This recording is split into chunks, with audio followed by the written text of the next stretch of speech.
They finally dropped a trailer for Adventure Time's first young adult series, Fiona and Cake, and oh my god, this is way different from what I expected. I thought we were just going to find out that Fiona and Cake as we knew them in the show were more than just the Ice King's fanfiction. They really exist in the multiverse. And while that technically is the case, they aren't the Fiona and Cake we know yet. They're normal! But it's clear that's going to change pretty quick. This trailer absolutely blew my mind. Between this and the Comic-Con panel, we've gotten so much information about this show after knowing nothing about it for years. So I thought it'd be appropriate to round up the most important information and sprinkle in a wee bit of speculation so that you guys have everything you need to know about Adventure Time, Fiona and Cake. And real quick, if you want to stay in the loop with the latest and greatest in animation, please be sure to subscribe to the roundtable with notifications on so you never miss a video. Number 1 is the first adult Adventure Time show. Despite always being one of the more mature Cartoon Network series, Fiona and Cake is the first Adventure Time show to be labeled a young adult animated series, geared towards 20-somethings. At a Nessie festival, Max's executive vice president, Susanna Mako, stated, "The Adventure Time fans have grown up, and people are still coming in the bottom, and they're aging up." It felt like the perfect show for us. Tonally, it is very much Adventure Time. But Fiona's older. She's in the workforce. It's more adult, so I think it's going to bring in new fans. And it's also going to serve the fans that we already have.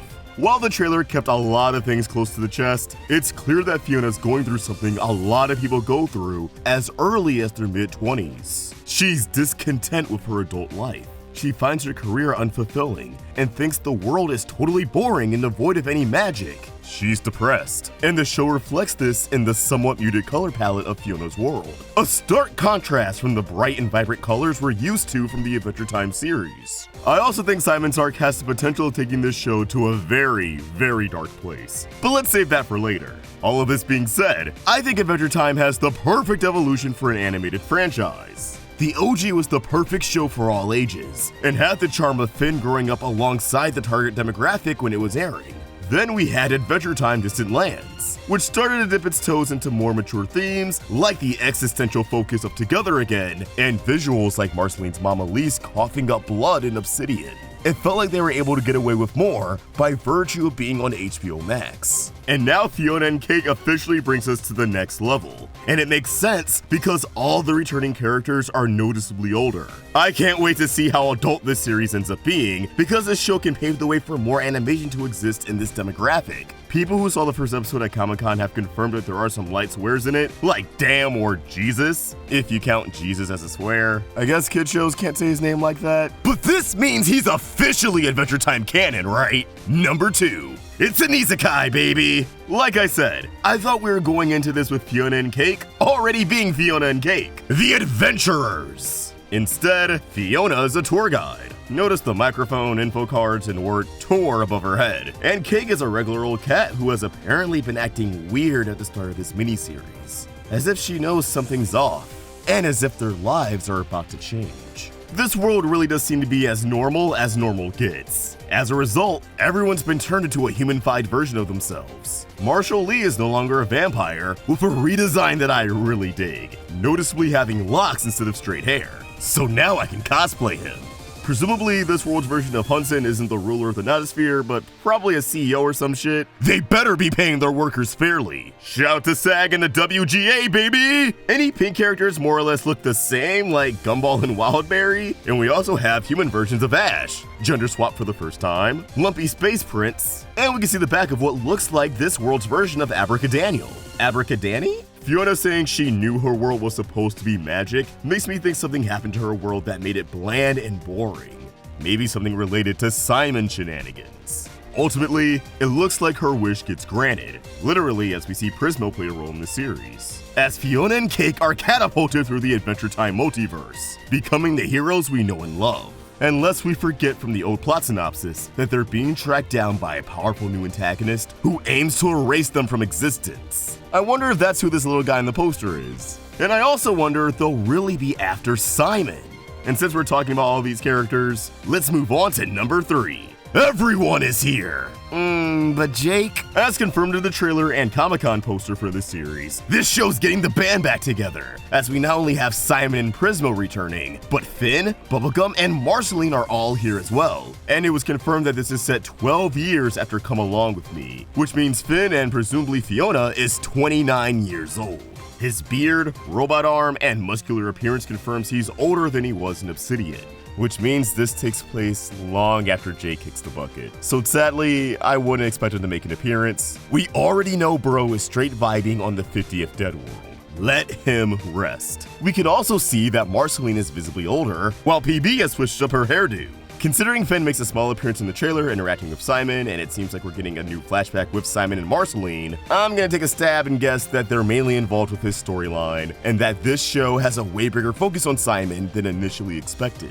But this is still Fiona's story. So I'm excited to see her finally meet Finn, and what Finn's reaction to Cake will be now that Jake's been gone for some time. I think their meeting will be a bigger field trip than what we're expecting. And the idea that Marceline and Marshall Lee have a chance of performing a song together absolutely breaks my brain, especially since we know Donald Glover is back. Give us the sequel to Good Little Girl that we deserve, damn it! Number 4. Tom Kenny's most emotional role. A TikToker, Cartoon Know-It-All, aka Agitated Apple on Twitter, got a chance to speak with Tom Kenny at a convention. And when Fiona and Cake came up in conversation, the voice actor stated that the project is the most emotional thing he ever recorded. That's really saying something, because this is Tom Kenny. The dude has endured Holly Jolly Secrets, Remember You, Gary Come Home. If he's saying this is the most emotional thing he's recorded, I think I might need to have the night in the one already dialed before watching any episode just to be safe, because this show may actually kill me. But I think we can already piece together why this is the most emotional thing he's ever recorded. I think Simon's arc in Fiona and Cake will either be focused on refusing to let go of a loved one who's passed on, or be an allegory for relapsing, or both. We saw that Simon tried to make a wish to Prismo and Come Along With Me, but the dude just shrugged his shoulders. And we know that wish was more than likely tied to Betty's whereabouts, or the possibility of bringing her back. So maybe if he can't get this Betty back, he's going out to find a Betty.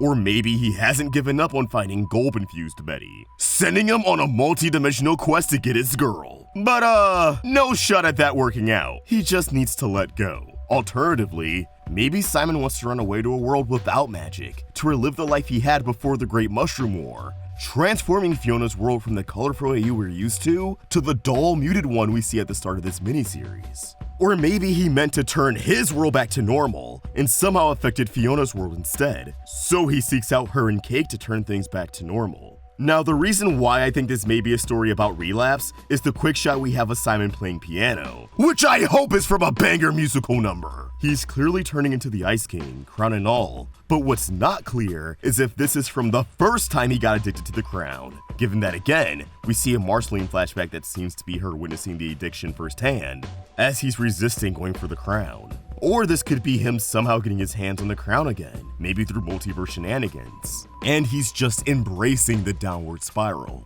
Maybe Simon is regressing back into the Ice King to cope with the loss of Betty, which is why Finn, Marceline, and Bubblegum's presence in the series is so important. Why it's important to set this after Jake has passed away. Because now all three of them have gone through a personal loss and want to be able to help Simon through his grieving process before he becomes the next corpse they have to bury. If I'm onto something here, then yeah, it makes sense this would be the most emotional thing Kenny has ever recorded. Alright, this got a little too depressing, so good news everyone! Number 5. Rebecca Sugar is back!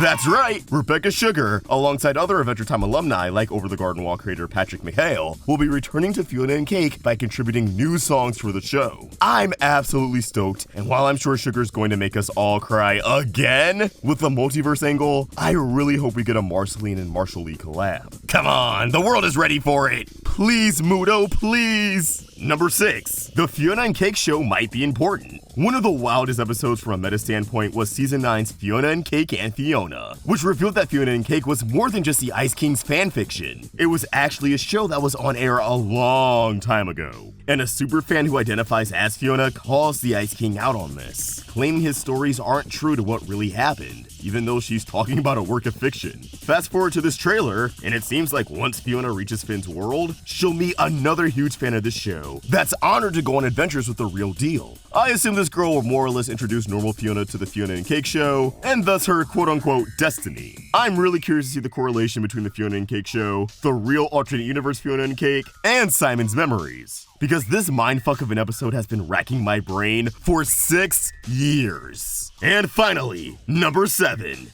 This might not be the end of Adventure Time. This is kind of a no-brainer because Adventure Time still prints money for Wonder Discovery, but Fiona and Cake may not be the end of the Adventure Time franchise. While Adam Muto did state he's not sure what a season 2 of Fiona and Cake would look like, he also said he's not ruling it out. And beyond Fiona and Cake, there could still be other Adventure Time spin-offs. Now look, I could watch a shit ton of adult fin adventures, or just more one-off stories in the greater Adventure Time universe. So I'm game for anything. Honestly, give us a Marceline spin-off next. And that's about everything you need to know. And I don't know about y'all, but I'm psyched. So let us know your thoughts on Fiona and Cake in the comments down below. And give me a follow on Twitter over at AwestruckVox. And shout out to my boy Hats Off Media for an amazing thumbnail. Go check out his channel and watch his videos so he can make money for his cartoon screen time. Link in the description. If you enjoyed this video, throw it a like, subscribe to the Roundtable for more great cartoon content, and I'll talk to you guys next time. Peace!